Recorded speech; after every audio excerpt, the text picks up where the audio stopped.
Bonjour à tous et merci de nous rejoindre sur Futur TV pour cette nouvelle édition de la rédaction.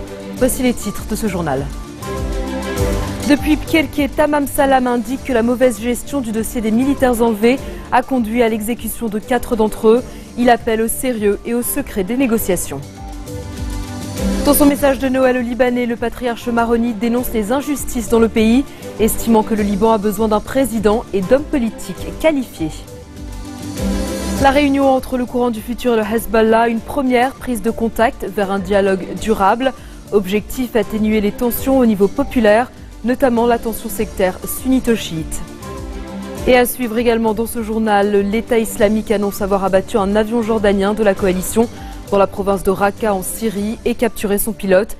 Des images ont été diffusées sur les sites djihadistes avant qu'Amman ne confirme l'information. Tamam Salam reçu à Pkelke par le patriarche maronite ce mercredi, une visite qui s'inscrit dans le cadre des fêtes de Noël et de fin d'année. Mais c'est un sombre tableau de la situation actuelle du Liban qu'a dressé le Premier ministre. Concernant la vacance présidentielle, il a appelé à l'élection d'un président libanais, chrétien, maronite, car selon lui, c'est ce qui définit le Liban.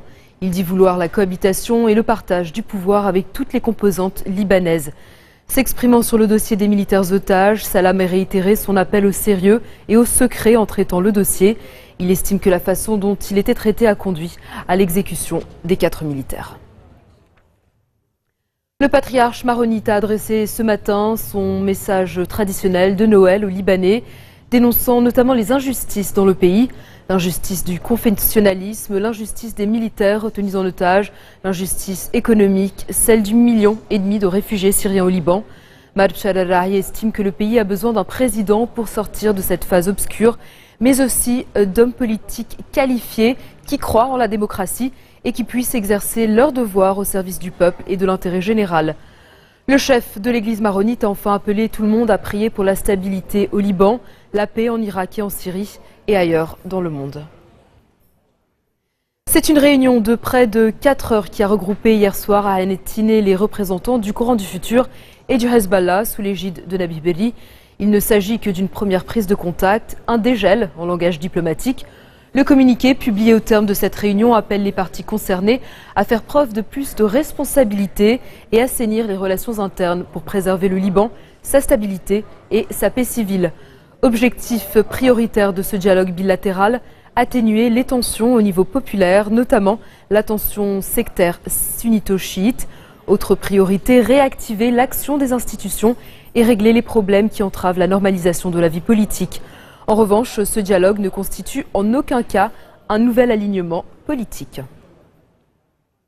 Au lendemain de son inspection à l'aéroport international de Beyrouth, Wael Boufaoul a transmis au parquet le dossier relatif aux violations des normes d'hygiène alimentaire. Le ministre de la Santé s'est dit horrifié par les conditions de stockage des aliments et des médicaments dans les dépôts de l'aéroport, qu'il a qualifiés de granges. Le poisson, la viande, les médicaments et la poubelle placés côte à côte dans des conteneurs qui, selon le ministre, contiennent des denrées alimentaires expirées depuis 1995. Boufaoul estime que la meilleure arme est de dénoncer les contrevenants dans les médias, assurant que la campagne pour l'hygiène alimentaire va se poursuivre, même pendant les fêtes.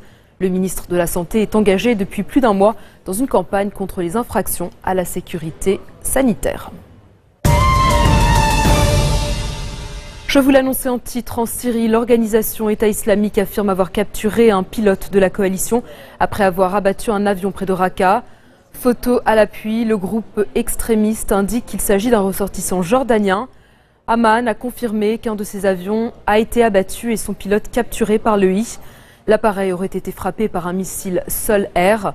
Depuis septembre, près de 500 raids aériens ont été menés en Syrie par la coalition mise sur pied à l'initiative des États-Unis. À Erbil, au Kurdistan irakien, la chef de la diplomatie européenne appelle à l'unité des Irakiens pour faire face aux djihadistes de Daesh. Federica Mogherini a déclaré que le groupe islamiste reste la menace numéro 1. Appuyées par les frappes de la coalition, les forces kurdes irakiennes ont récemment infligé un sérieux revers aux djihadistes dans la région de Sinjar. Elles ont lancé mercredi dernier leur plus importante offensive pour reconquérir un territoire d'environ 2100 km². Samedi, elles ont pu atteindre des centaines de civils qui s'étaient réfugiés dans les montagnes après la prise de leur village par le groupe État islamique.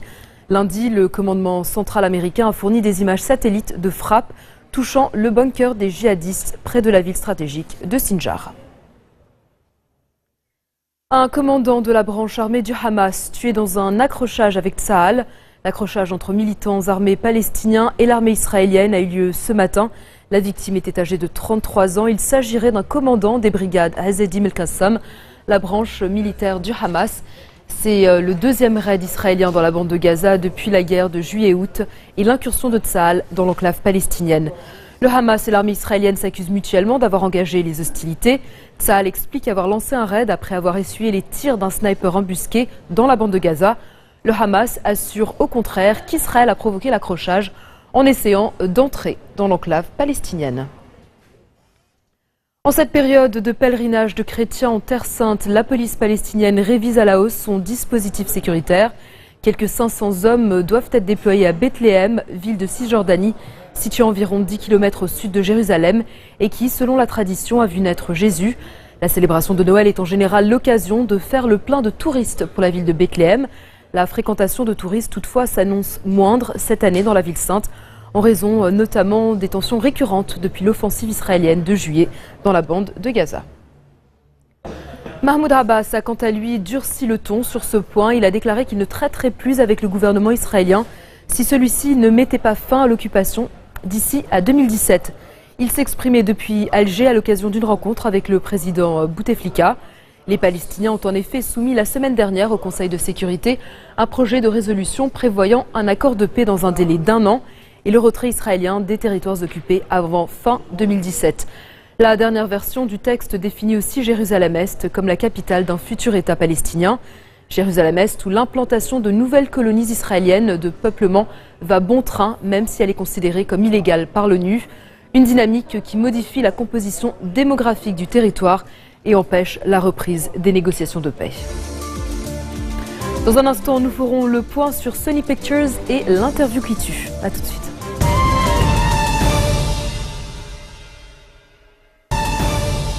Retour sur le plateau de l'info du 1640 et la sécurité renforcée en France au lendemain de l'attaque à Nantes qui a fait un mort et plusieurs blessés.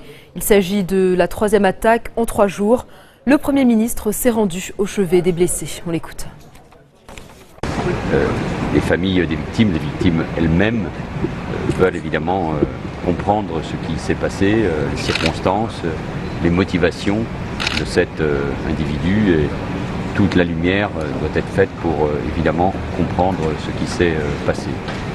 Le parquet de Nantes a saisi conjointement l'antenne de police judiciaire de Nantes et la direction départementale de la sécurité publique de Loire-Atlantique de l'enquête du chef d'assassinat et tentative d'assassinat. En effet, un jeune homme de 25 ans est décédé aujourd'hui. Un écrit a été retrouvé hier dans la camionnette. Les propos qui y sont tenus sont pour le moins décousus. Aucun propos à connotation religieuse n'a été prononcé par l'individu. Un drame dans une station-service dans le Missouri. Un noir de 18 ans a été tué par un policier.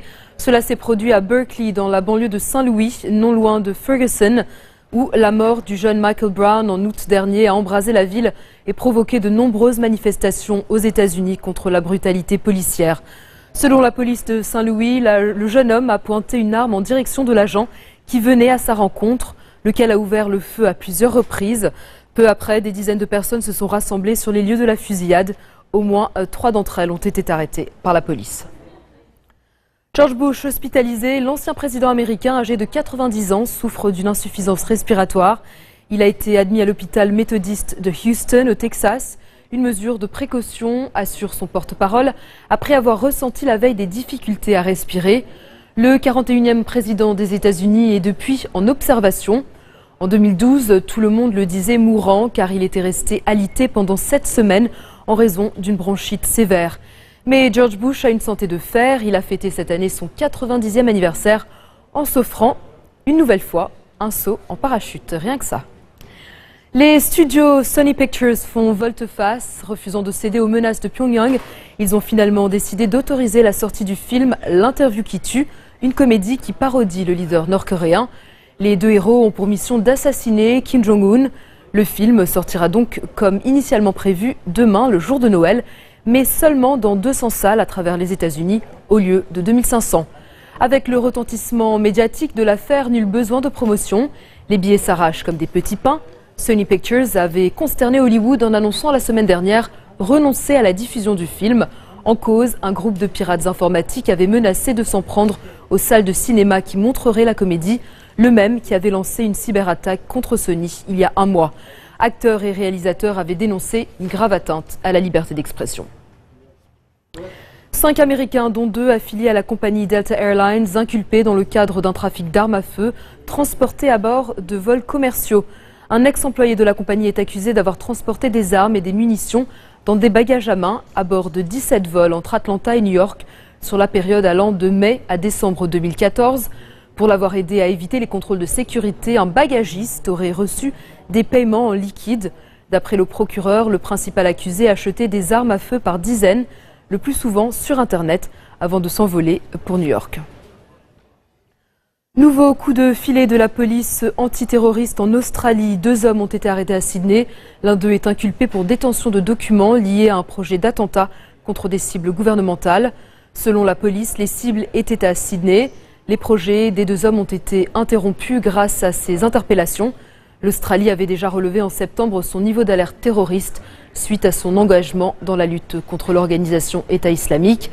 Pour autant, la prise d'otage du 15 décembre dernier dans un café de Sydney n'est pas considérée par la police comme un acte terroriste.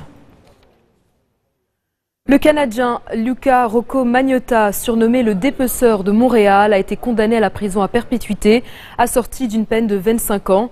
Il a été reconnu coupable du meurtre avec préméditation d'un étudiant chinois en 2012. Le jeune de 32 ans a reconnu avoir tué et dépecé son partenaire sexuel d'un soir, mais avait plaidé non coupable, avançant des troubles mentaux. Il a 30 jours pour faire appel.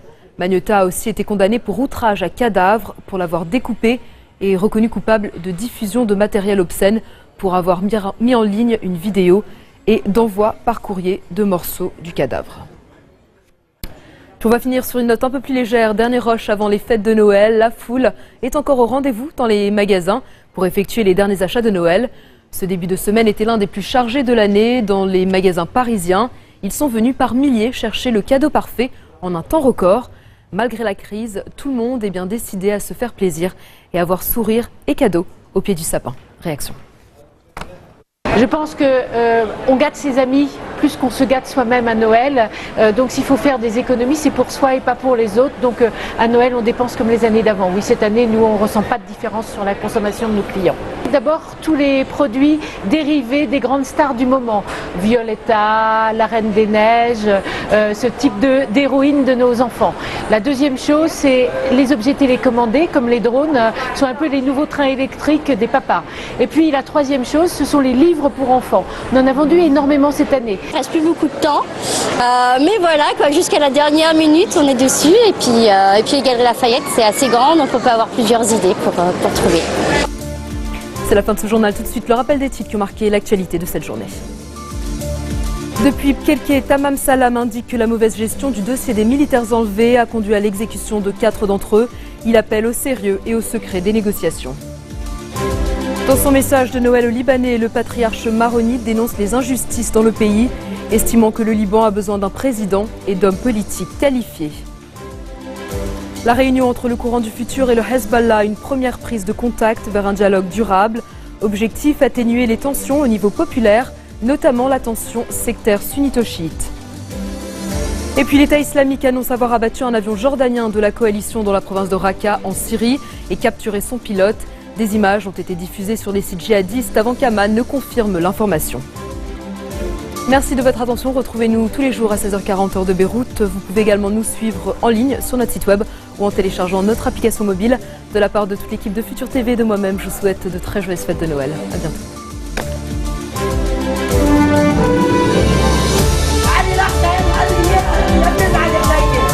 يجب أن يستقيل في الساعات القادمة 20 أكتوبر القادمة.